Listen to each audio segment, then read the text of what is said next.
اللہ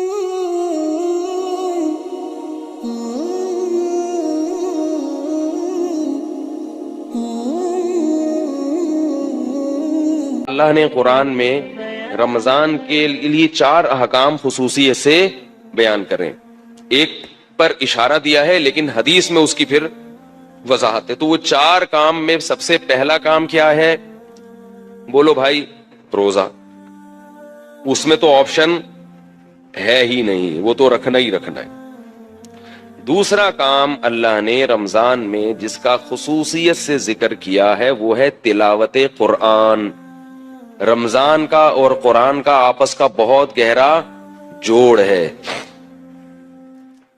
شہر رمضان الذی انزل فیہ القرآن، فرمایا یہ وہ مہینہ ہے جس میں قرآن نازل کیا گیا. یہ وہ مہینہ ہے جس میں قرآن نازل کیا گیا. تو اللہ نے رمضان کا انتخاب کیا ہے قرآن کے نزول کے لیے.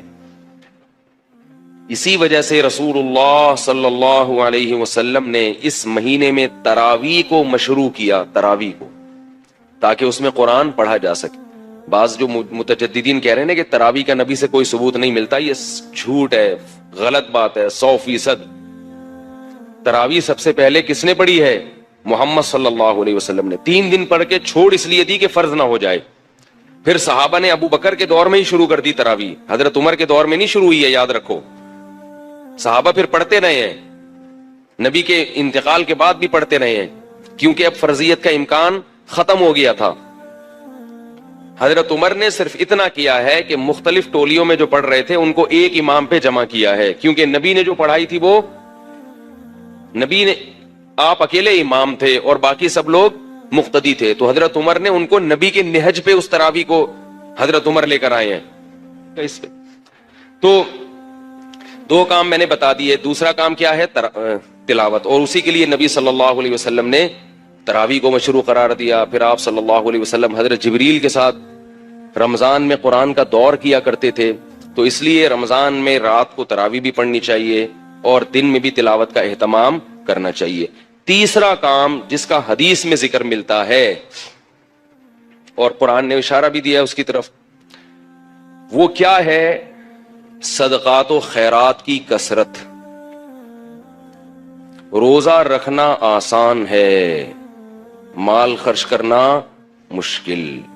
آج کل لوگ منتیں جو مانتے ہیں نا کہ میرا یہ کام ہو گیا تو یہ کروں گا، یا خواتین جو منتیں مانتی ہیں، نماز روزے کی تو منتیں مانی جاتی ہیں، پیسے خرچ کرنے کی منتیں نہیں مانی جاتی. دکھتی رگ پہ ہاتھ رکھا کہ میں نہیں رکھا؟ میں نے پیسے خرچ کرنے کی منتیں نہیں مانی. پیسوں سے ہمیں بہت محبت ہے، اور اللہ نے جہاں نماز کا ذکر کیا وہاں مال خرچ کرنے کا ذکر ساتھ ساتھ کیا. اس سے پتہ چلتا ہے کہ اللہ کو کنجوس نمازی پسند نہیں ہے. تو ہم اس نوٹ سے دل نہ لگائیں، اس پراپرٹی سے دل نہ لگائیں، رکھیں، مگر ساتھ ساتھ اللہ کی راہ میں خرچ بھی کیا کریں.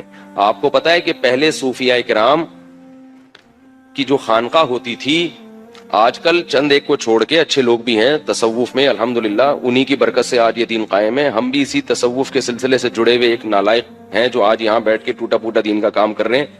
تصوف پر رد ہرگز مقصد نہیں ہے، کسی کا مذاق اڑانا مقصد نہیں ہے، لیکن بہت سی خانقاہیں کھانے پینے کا ایک ہوٹل بنی ہوئی ہیں، لنگر فری کے چل رہے ہیں، اور مریدین آ کے پڑے ہوئے کھا رہے ہیں، کھا کھا کے گردنیں موٹی ہو رہی ہیں. جب ان سے پوچھا جائے کہ تم یہاں کیوں پڑے ہوئے ہو، تو کہتے ہیں ہم اصلاح کرنے کے لیے آئے ہوئے ہیں. ہم کیوں آئے ہوئے ہیں؟ اصلاح کرنے. چلو پھر بسم اللہ کرو، کھانا. پھر وہ سیٹ کوئی وہ لے آیا، دیگ لے آیا بریانی کی. تو بھائی کوشش کیا کرو جتنا ممکن ہو کھانا اپنے پیسوں سے کھایا کرو، اس سے اصلاح زیادہ ہوتی ہے. دوسروں کے پیسوں سے کھانا کھانے سے اصلاح بولو نا کم ہوتی. اور اگر خانقاہ میں ہو تو کوشش کرو کھاؤ ہی نہیں، روزے رکھو، کیونکہ روزے رکھنے سے جو اصلاح ہوتی ہے وہ کھانے سے نہیں ہوتی. تو بہرحال تو رمضان میں تیسرا کام کیا کرنا ہے؟ کڑک کڑک نوٹ بولو اللہ کی راہ میں. بولو نا، جملہ مکمل کریں، آدھا کام اسی سے ہو جائے گا، بولنے سے ہو جاتا ہے. کڑک کڑک نوٹ اللہ کی راہ میں خرچ کرنے ہیں. اور شیطان کہے گا کیا کر رہے ہو، اتنی محنت سے کمائے ہیں، اتنی محنت سے کمائے ہیں, کیسے دے دوں؟ دیکھو نبی نے کیا فرمایا, بہترین صدقہ کون سا ہے؟ دل تھام کے سنیں یہ حدیث. بہترین صدقہ کون سا ہے؟ فرمایا تأمل الغنا وتخشى الفقر. وہ صدقہ کہ رقم خرچ کرنے کے وقت تمہیں یہ خیال ہو کہ اگر میں نے یہ پیسے خرچ نہیں کیے تو ان پیسوں سے مزید پیسہ بنا سکتا ہوں. ان پیسوں سے مزید پیسہ بنا سکتا ہوں. تأمل الغنا, امید ہے غنا کی کہ یار یہ اگر میں نے روک لیا نا تو ایسے مواقع آئیں گے جن میں انویسٹ کر کے نوٹ پہ نوٹ چھاپ لوں گا. تو اس پیسے سے انسان کو زیادہ محبت ہوتی ہے. دوسری چیز اس میں یہ ہو, تخشى الفقر, اگر ابھی خرچ کیا تو موجودہ حالت سے نیچے بھی آ سکتا ہوں. صرف امیدیں نہیں ہیں, خطرات بھی ہیں. تأمر الغنا وتخشى الفقر. اور فرمایا ان تکون صحیحا شحیحا, صحت مند بھی ہو, ورنہ بعض دفعہ بڑھاپے میں انسان خوب صدقات و خیرات شروع کرتا ہے, اس کو پتا ہے اب میں دنیا سے جا رہا ہوں, یہ پیسہ میرے کام نہیں آئے گا, بچوں سے بنتی نہیں ہے, ان کو محروم کرنا ہے, تو یہ فلانے مدرسے میں دے دو اور فلاں مسجد میں دے دو. صحیح کا مطلب بالکل جوان ہٹا کٹا, ابھی کھانے پینے کی, لائف کو انجوائے کرنے کی عمر ہے. یہ میں نہیں کہہ رہا بھائی, مجھ پہ کیوں غصے ہو رہے ہیں؟ میں تھوڑی کہہ رہا ہوں, یہ کون کہہ رہا ہے؟ رسول اللہ, اللہ کے سفیر جو دنیا میں اللہ کا پیغام لے کر آئے تھے. صحیحاً, صحت مند, ہٹا کٹا. اور آج تو بڑھاپے میں نہیں کرتے, پاؤں قبر میں لٹکے ہوئے ہوتے ہیں, پھر بھی میرا پیسہ میرا پیسہ میرا پیسہ. لیکن جوانی میں کرنا اور مشکل ہے. ان تکون صحیحاً, 4 شرطیں. دوسرا شحیحاً, شحیح, طبیعت میں کیا ہو؟